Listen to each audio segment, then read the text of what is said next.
Hey everyone, it's me again, Jackawars, with another NASCAR Fantasy Live video. This one we're doing a tier list with all the drivers. Also later tonight is the Busch Clash, first action of the year.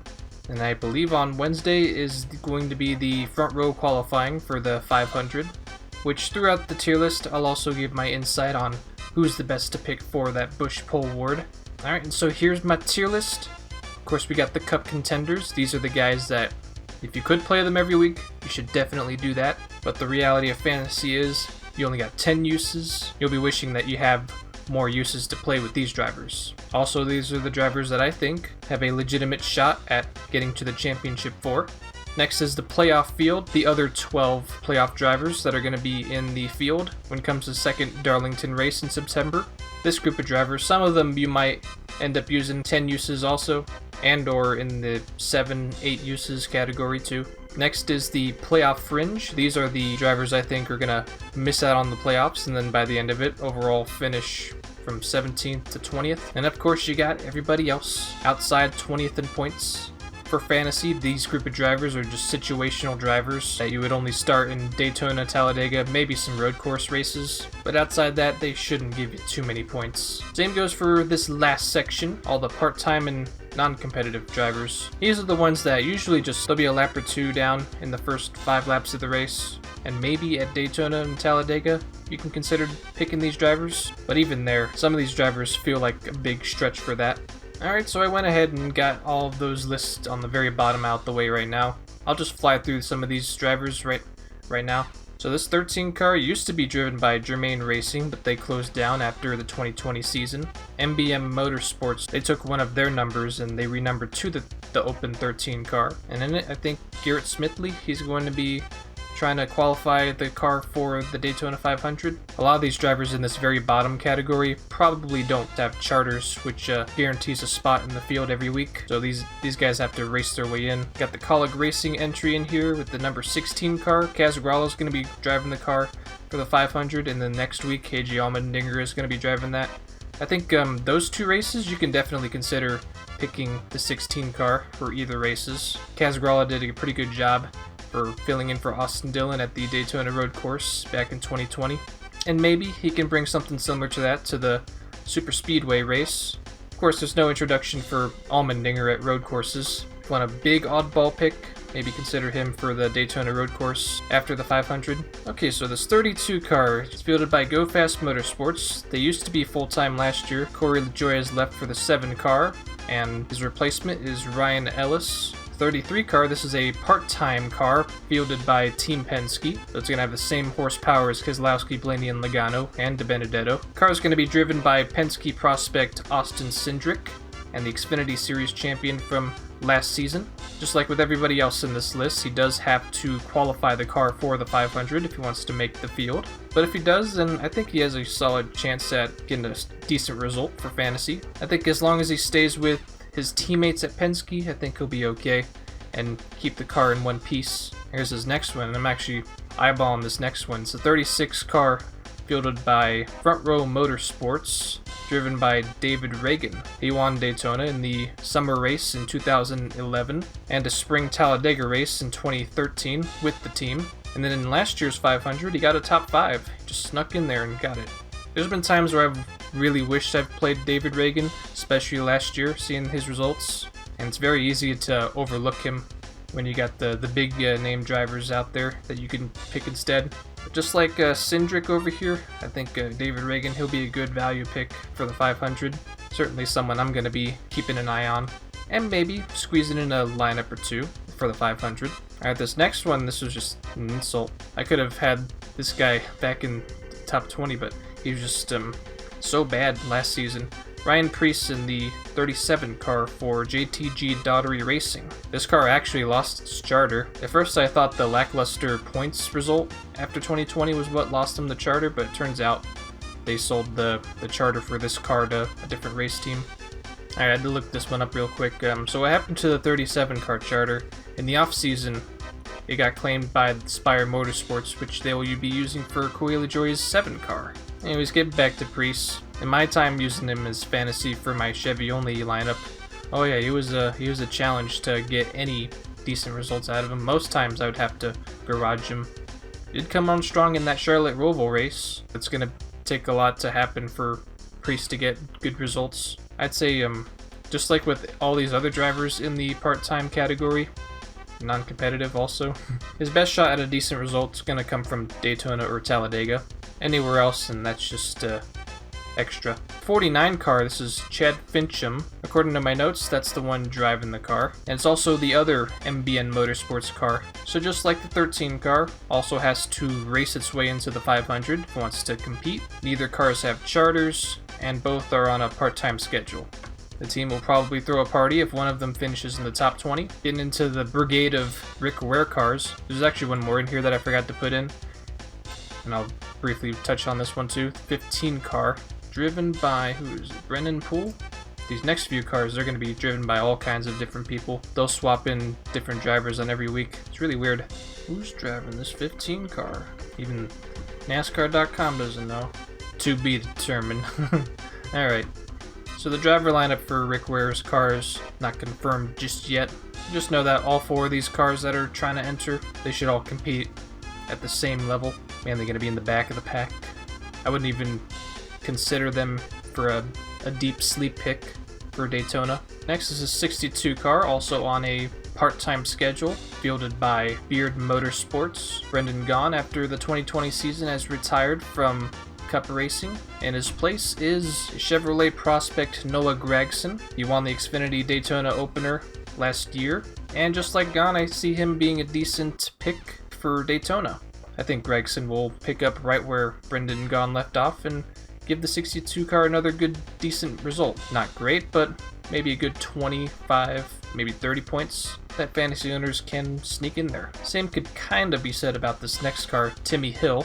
This is another MBM Motorsports car. Just like the first 2 MBM cars, it has to race its way into the 500. Outside of the iRacing Pro Invitational race, Timmy Hill hasn't quite put up that much spectacular numbers, not even at Daytona or Talladega. I think he'll finish far too back, even if he does survive all the big wrecks in the 500. Alright, we're getting to the Spire Motorsports entry, the 77 car. The same one that actually won the Daytona Summer Race back in 2019. And the car is going to be double-dutied by Jamie McMurray and Justin Haley. McMurray is still with the one-off out of retirement specials. Last second research, I think McMurray's going to be the one to try and qualify the car in. Could be Haley, just because of how good he's been on super speedways and keeping the car out of trouble. Whoever it is that's behind that 77 car, they do have to race their way into the 500. This next car, the 78 car, it's coming back full-time this season. It actually got a charter. It's the one that the 32 car used to have. It's the other Live Fast Motorsports car.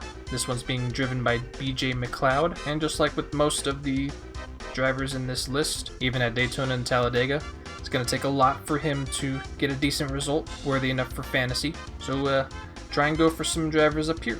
Same goes for this 00 car by Starcom Racing and Quinn Houff. Still insane to me how he went straight to the Cup Series without a single start in Xfinity or Truck Series. I understand the young driver in Quinn. A contract with him is a lot cheaper than, say, signing Landon Castle to have the car ride around and collect decent results. Clearly there's something at Starcom Racing. They got some decisions that maybe they're doing something that we don't know. And the last car I'm covering in this tier list, it's the 96 car from Gaunt Brothers Racing. Used to be driven by Daniel Suarez last year. It's now being driven by Ty Dillon as he moves in after Germain Racing shut down. Now if he doesn't do what he did last year in both Daytona races and wreck out, then he should be that decent guy that gets you to the finish, just like with the 62 car, the 36, and maybe Ryan Preece, just like in 2019. But if I'm not mistaken, I think this car also has to race its way into the 500. Alright, that was a lot of backmarker drivers that I just had to give my explanation on. But here we go. How about some playoff contenders? Kurt Busch, he's my playoff field. Won't make the championship for, but he should have a decent playoff run. He's going to be a good pick for, say, mile and a halfs like Atlanta, Darlington, and Texas. Michigan's also a good track for him. A good sneak play for Kurt would be Martinsville. It's been on record in the past that Kurt has hated Martinsville, but as of late, since he's gotten into the one car, he's been very solid at Martinsville. I would say he'd be good for, say, Daytona and Talladega, but as of late, he's been getting into more wrecks, so the play is becoming less and less of a good option there. Other than that, Kurt's a solid driver that you should get at least 5 or 6 uses out of. Any more, maybe that could be stretching it, but 5 to 6 is a good number to use throughout the regular season. Alright, next is Brad Keselowski. Could easily be a Cup contender, just like he was last year, but I think he's going to take a step down and just be a playoff field driver. Yeah, this is a very big stretch I could have had in the Cup contenders, but the thing is, it seems that he's always had not a decent year when the year number is odd. Take 2013, 2015, and 2019 as an example. All of them years he had some pretty disappointing results, and it wouldn't surprise me if he did the same thing here. So I'm going to be on my toes with Keselowski, probably get in a lot of his plays early, and or whichever point in the season where it would be a good time to start him. The reason I say that is in 2019 I was very behind on Keselowski uses. I think by the very end I had 1 Keselowski use left, saved him for Indianapolis where he wrecked along with Eric Jones. Fortunately I didn't do the same mistake in 2020, but here in 2021 I'm kind of going back into just gotta be a little cautious with Keselowski after he had a decent finish in the point standings last year.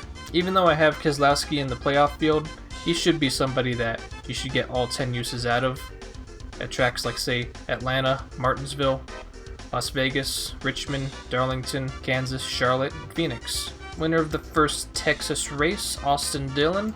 Just like the last 2 drivers that I went over, he's going to be in the playoff field. Will he make maybe the round of 8? Probably not. At most, maybe another round of 12 exit. Although I do say there are 4 tracks in particular that Austin Dillon is amazing at for fantasy. Those being Homestead, Richmond, Darlington, and Texas. Homestead he lit up there in the 2020 race. I think he got around 30 points. Something very respectable. Whereas his teammate that race, Tyler Reddick, he got 50. Came out of nowhere. That was his breakout race that year. For Austin Dillon, it was Richmond. We got 51 points. Of course, there's Texas, where he won at.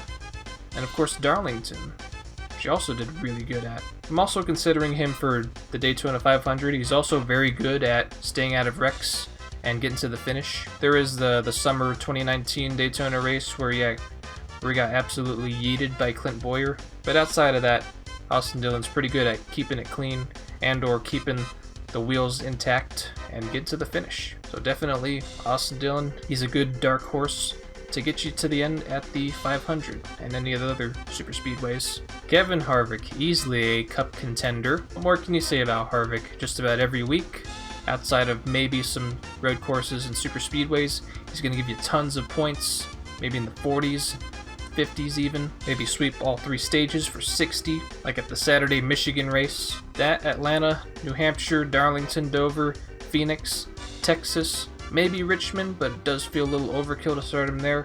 Those are the tracks you definitely want to have Harvick at. Could argue Sonoma. He's been very solid there. He won the race in 2017. But mainly focus on playing him at the 1.5 miles, and you should be getting a gold mine of points from Harvick. Alright, Hendrick Motorsports' new entry, the 5 car.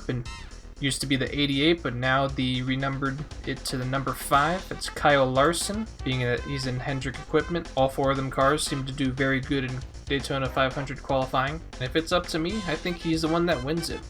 He'll definitely make the playoffs. I don't know if he'll make it to the Championship 4.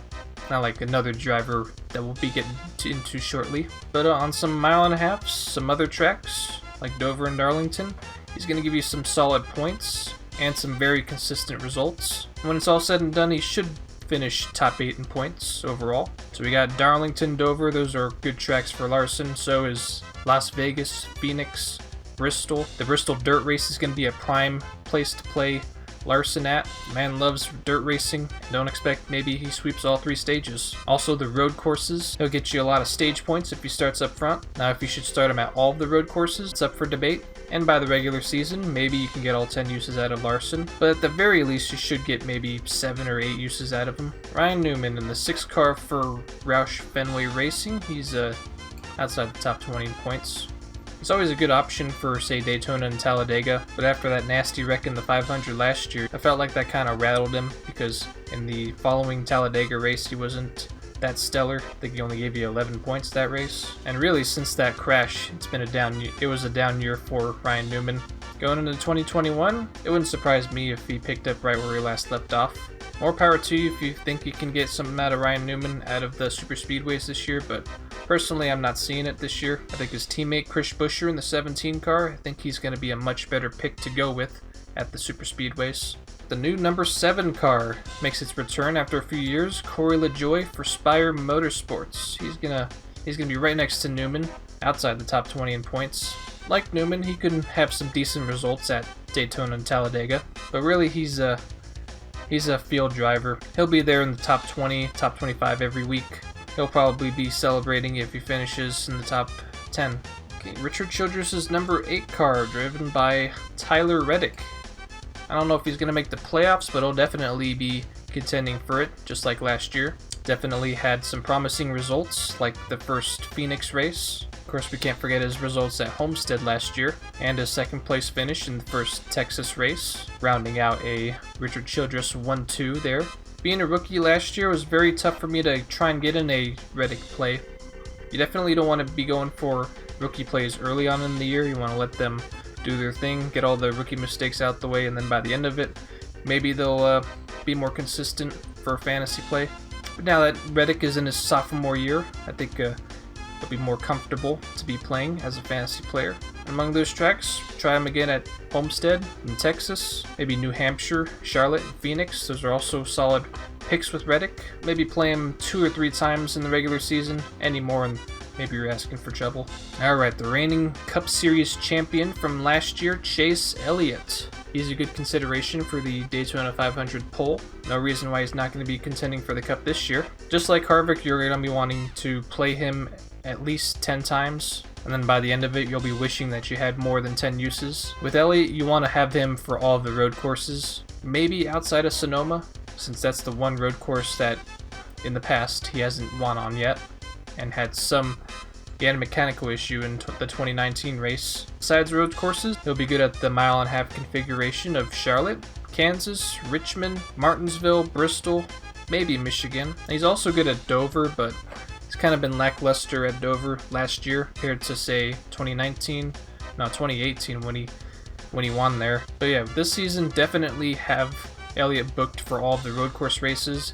Should give you tons of points for those races. 10 car of Eric Almirola, just like last year, he should get to the playoffs and a decent round of 12 appearance. Just like Tyler Reddick and Austin Dillon, he had some big points days, like the Pocono race, the first one that is. He also got around 50 points in the Homestead race. But just like Kurt Busch, Almirola should give you a lot of good points if you play him frequently, maybe around 6 or 7 times.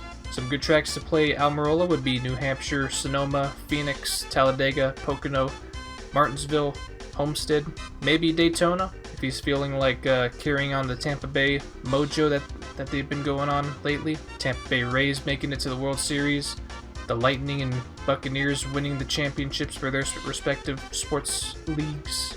And being a Tampa Bay native himself, maybe Almirola wants to continue that and get that elusive Daytona 500 victory. It was right there in his grasps in 2018. Then he got spun out by Austin Dillon. Number 11 Toyota from Joe Gibbs Racing, Denny Hamlin. He should give you an easy Cup contender. And just like Elliott and Harvick, you should immediately get 10 uses out of him. Among the tracks you should play him at, New Hampshire, Atlanta, Michigan, some road courses like Sonoma and Daytona road course, especially overlooked Hamlin at Sonoma in the 2019 race, and some other years before that. Hamlin's been very stellar at Sonoma. As for the other road courses, we'll just wait and see. Some other tracks would be really good with Hamlin are Homestead, Richmond, and Phoenix. I think with some of these bigger name drivers, you should definitely take them week to week. If there's an opportunity for them to make massive points, definitely go for it. But these are the drivers you want to nurse the pace that you're having with these drivers. Don't want to burn all of them too quickly. These guys are just too valuable in fantasy. 12 car of Ryan Blaney. You should get you to the playoffs. Should have had a much more impressive season last year with his numbers. I guess it was considered as a disappointment year. And being eliminated in the round of 16, that was definitely disappointing for Ryan Blaney. With the regular season he would at the very least make it to the round of 8. So this is the guy that if you want stage points, especially for Daytona and Talladega, Blaney's your guy. He's going to be my security blanket for my lineups at Daytona next Sunday. Watkins Glen, Charlotte Roval, Martinsville, Las Vegas, Homestead, New Hampshire, Texas, Daytona, Talladega. Those are some tracks that you should get a good 7 to 8 plays. And to a degree with the Cup contenders, you should be rolling in a lot of points given to you by Blaney. Alright, the 14 car. Clint Bowyer retired from it last year. Rookie of the Year contender, Chase Briscoe. Just like with any rookie, I would wait to see how he fares out. I wouldn't go immediately towards him for the 500. Maybe wait until the mile and a halfs roll around to dip your toe in the water with him. Personally, I'm not scheduling any plays with him just yet. At most, maybe a garage. But as of right now, Briscoe's not someone that's on my radar to play in fantasy yet. Alright, this next one might surprise you on where I place it, but Chris Buescher for the 17 car. I'm actually going to have him in my playoff field. I think he makes the playoffs this year.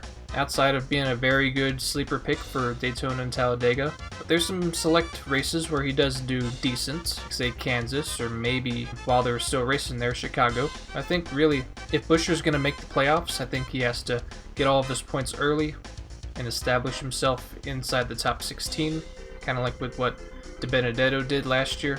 And of course, if he does return to the playoffs, I think he'll get no further than the round of 12. That's being generous. Maybe it could just be round of 16 exit.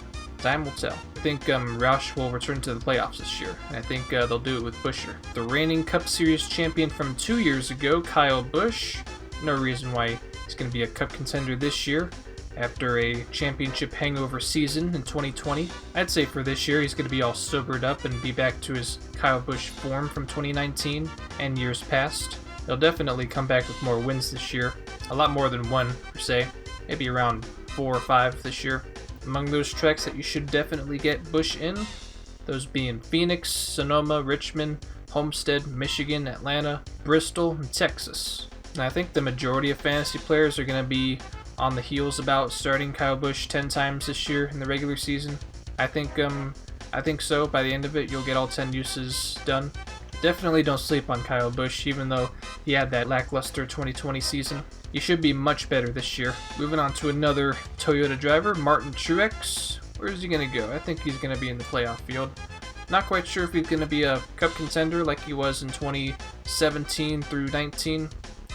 I think it's the departure from Cole Pearn as his crew chief definitely set Martin back. And so in my eyes, I think at most he should get a round of 8 visits. He's easily the number 2 driver for road courses, right next to Elliott. So like him, you want to have him for all of the road courses, as well as Atlanta, Richmond, Charlotte, Dover, and New Hampshire. And like with half of my playoff field so far, you can easily get 10 uses out of Truex, but at the very least, maybe 8 or 9. Christopher Bell in the 20 car, replacing Eric Jones. I think he's going to be playoff fringe. He might not make the playoffs. The points margin will be really close if he doesn't make it in. Something about that 20 car.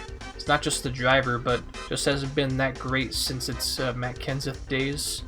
Honestly, a lot has to happen for this 20 car to be where it is with the 11, 18, and 19. Wouldn't surprise me if that doesn't change. Its 20 car is still the 4th wheel in Joe Gibbs Racing, and then once again, just like last year, Joe Gibbs will find himself with only 3 cars making the playoffs. Matt DiBenedetto for the Wood Brothers Racing Ford. Yeah, I'd say he makes the playoffs.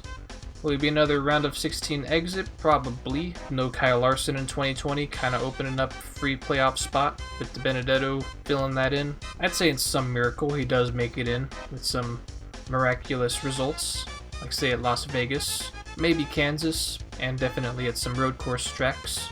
Can't forget Bristol also. Really, this is going to be a year for DiBenedetto to try out for another team. We already know that Matt's going to be out of the car in favor for Austin Cindric. So if he does give us a lot of good results for fantasy, because of that, then okay, cool.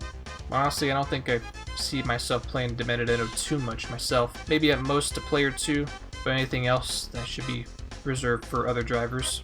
Joey Logano for Roger Penske. He should easily be a Cup contender. Even though I think the Penske cars, mainly Keselowski and Logano, I think they perform a lot well in even-numbered years. I think Logano's an exception. Did get burnt by Logano throughout 2020, like at the first Kansas race, amongst others that I just deleted from my memory because of how painful it was when I did play Logano. But when that's not happening, then Logano should give you a lot of points. And among those tracks you should do that at, Las Vegas, especially the first one. Go for that sponsored race. It's Pennzoil 400, and Logano drives a Shell Pennzoil car, so that's easy pickings for Joey there. Richmond, Martinsville, Texas, Charlotte Roval, maybe? New Hampshire, Atlanta, and Kansas. Honestly, the Charlotte Roval, that's a good sneak play with Logano. I don't think many league players will be thinking to play him there. So if you want to get sleeper pick, maybe Logano. But really, the Penske drivers, I never considered them to be decent road course drivers outside of Ryan Blaney. They've been historically not that great at Watkins Glen and Sonoma. Maybe these inaugural road course tracks, they can tell a different story. Now I could also consider Logano for Daytona and Talladega, but even though I still got decent results with Logano, because he does get a lot of stage points from these two tracks, I'm not a huge fan of him wrecking out late in the race. So I'm thinking I can pass on Logano and just go Blaney only for Daytona and Talladega. Alright, we got ourselves an expansion team, the 23 car of Bubba Wallace from 2311 Racing. Thing with the Daytona 500 pole winner, likes to be very sentimental, some sort of story with it. It wouldn't surprise me if Bubba Wallace, say, found his way winning the pole. But then again, I think you're better off picking one of the Chevy drivers to win the pole. Not even Denny Hamlin has had on par results with Hendrick in Daytona 500 qualifying. You know, is he going to live up to all the hype? Michael Jordan coming to NASCAR? No, I don't think so. Gonna be outside 20th in points. Still in the Cup Series, this is his 4th year. Bubba's still has yet to have even a career year. Last year was his best year, and he still finished 22nd in points. They're definitely setting the bar a lot higher now that he's in a Toyota that's going to be backed by Joe Gibbs Racing, similar to Levine Family Racing in the 95 car, which got shut down last year. So pretty much just compare him with the equipment that Christopher Bell had in that 95 car. And I think that's where Bubba's going to be running. I think it's a lot to ask from Bubba to win a race, but if he does, that's going to be very surprising and exciting. But of course for fantasy, he's going to have to show me a lot for him to play him more frequently outside of, say, Daytona and Talladega, which he's very good at. It's definitely a very good solid pick for one of those two tracks. Daytona 500 in particular, outside of the 2019 race, he should give you a very solid result. Hendrick Motorsports William Byron, the Chevrolet, he's going to be a playoff field. He won the Daytona 500 pole before in 2019. Just like his teammates, he has a very solid chance at winning it. He's going to be a part of a race team that should get all of their drivers into the playoffs, and Byron's going to be a part of that. Just like with Elliott and Larson, Byron is a very good road course ringer. I would definitely consider him for all of the tracks, even Sonoma, Charlotte Roval, definitely Watkins Glen. Pocono's a very good sleeper pick with Byron. In the past, he's given me very decent results, or at the very least, very respectable results. He does have a new crew chief, the departing Chad Knaus, so maybe go for the pick with him at Daytona. I'm considering it heavily.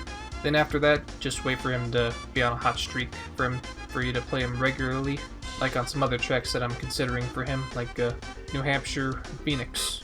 Getting into the front row cars, these two.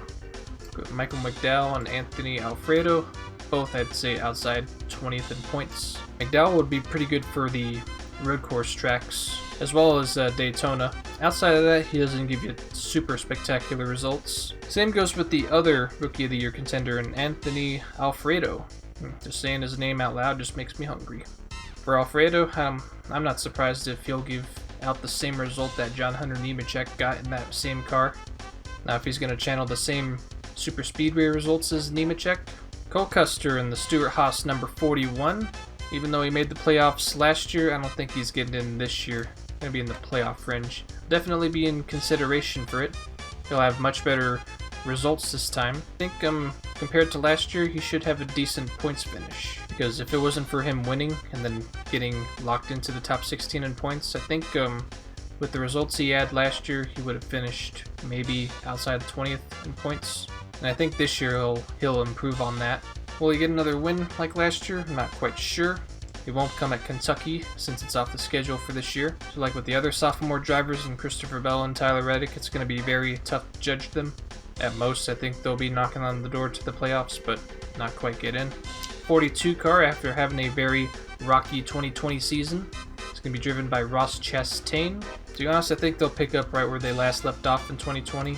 Outside the top 20 in points, Chastain, outside of super speedway racing, is going to have to do a lot to impress fantasy players like myself. I think Chastain will be a decent pick for the 500.